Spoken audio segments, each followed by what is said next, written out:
बोलो गणपति भगवान की जय। सद्गुरुदेव भगवान की, राधा कृष्ण भगवान की, सियावर रामचंद्र भगवान की। बोलो साचे दरबार की, हनुमंत लला की जय।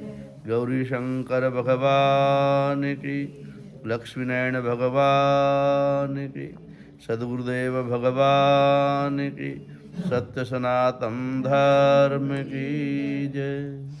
गजाननं भूतगणादिसेवितं कपित्थजम्बूफलचारुभक्षणम् उमासुतं शोकविनाशकारकं नमामि विघ्नेश्वरपादपङ्कजं। गुरुर्ब्रह्मा गुरुर्विष्णुः गुरुर्देवो महेश्वर, गुरुसाक्षात् परब्रह्म तस्मै श्रीगुरुवे नमः। वंशी विभूषितकरानमनीरधावात् पीताम्बरादरुणबिम्बफराधरोष्ठात् पूर्णेन्दुसुन्दरमुखादरबिन्दुनेत्रात् कृष्णात् परं किमपि तत्त्वमहं न जाने। या देवी सर्वभूतेषु दयारूपेण संस्थिता नमस्तस्यै नमस्तस्यै नमस्तस्यै नमो नमः। रामाय रामभद्राय रामचंद्राय वेदसे रघुनाथाय नाथाय सीताय पतये नमः। अतुलितबलधामं हेमशैलावदेहं धनुजवनकृशानुं ज्ञानिनामग्रगण्यं सकलगुणनिधानं वानराणाम् अधीशं रघुपतिप्रियभक्तं वातजातं नमामि। गंगातरंगरमणीयजटाकलापं गौरी निरन्तरविभूषितवामभागं नारायणः प्रियमनङ्गमदापहारं वाराणसीं पुरपतिं भज विश्वनाथं।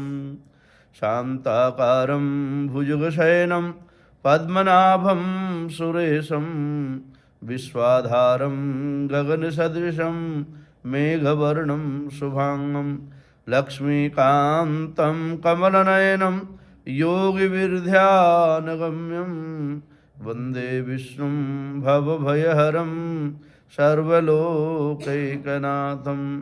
यस्य स्मरणमात्रेण जन्मसंसारबन्धनात् विमुच्यते नमस्तस्मै विष्णवे प्रभविष्णवे विष्णवे प्रभविष्णवे विष्णवे प्रभविष्णवे।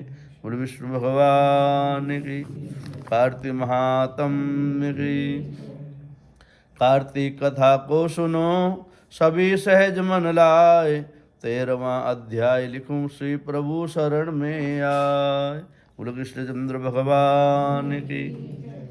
इस प्रकार से दैत्यों के तीक्ष्ण प्रहारों से व्याकुल देवता इधर उधर भागने लगे।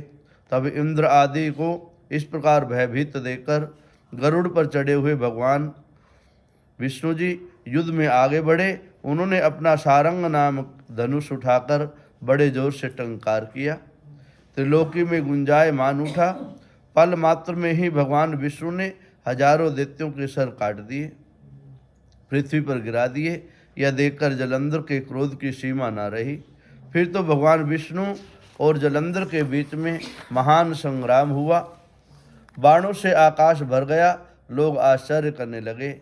भगवान विष्णु ने अपने बाणों के वेग से उस दैत्य की ध्वजा, रथ, धनुष आदि को काट डाला तथा एक बाण से उसकी छाती पर प्रहार किया। इससे वह व्यथित हो उसने अपनी प्रचंड गदा उठाकर गरुड़ के मस्तक पर दे मारी। गरुड़ पृथ्वी पर गिर पड़ा। साथ ही क्रोध से उस दैत्य ने अपने होठ को काटते हुए भगवान विष्णु की छाती पर भी तीक्ष्ण बाणों का प्रहार किया। उसके उत्तर में भगवान ने उसकी गदा काट डाली और अपने सारंग धनुष पर बाण चढ़ाकर उसको बींधना आरंभ कर दिया। जलंधर भी उन पर अपने पैने बाण बरसाने लगा। उस समय जलंधर ने भगवान को कई पैने बाण मारकर उनके दिव्य धनुष को काट दिया। धनुष कट जाने पर भगवान ने गदा दूसरी गदा ग्रहण करी और शीघ्र ही जलंधर को खींचकर मारी, परंतु उस अग्निवत अमोघ गदा की मार से भी वह चलायमान न हुआ और वह मदोन्मत्त हाथी के समान उन्हें यानी गदा की मार को फूल की माला जान पड़ी। साथ ही उस युद्ध दुर्मद ने अत्यंत क्रोधित होकर अग्निमुख त्रिशूल उठाकर भगवान विष्णु पर छोड़ दिया। भगवान ने शिवजी के चरणों का स्मरण करके नंदक नामक त्रिशूल से उसके त्रिशूल को छेद दिया।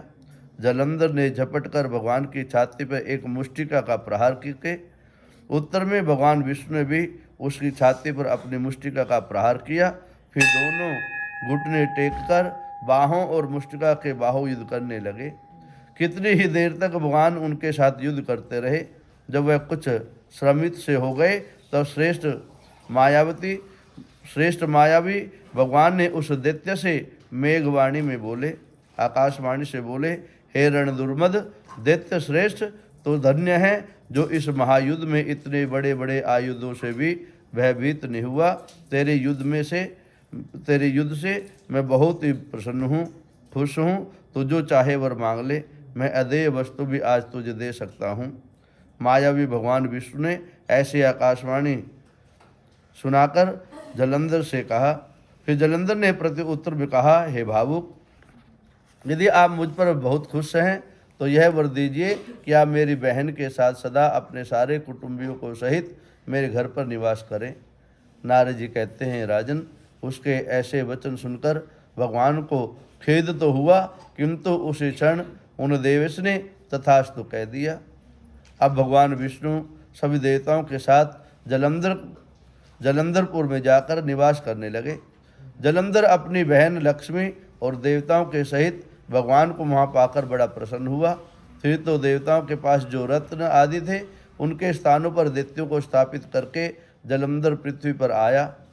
निशुंभ आदि को पाताल में स्थापित कर दिया और देव दानव यक्ष गंधर्व सर्प राक्षस मनुष्य आदि सबको अपने वशीवर्त बनाकर त्रिभुवन पर शासन करने लगा। उसने धर्मानुसार सुपुत्रों के समान प्रजा का पालन किया। उसके धर्मराज्य में सभी सुखी रहने लगे और वो आनंद से जीवन जीने लगा। बोलो विष्णु भगवान की, बोलो कार्तिक महात्म्य की जय। और कौन सी थी?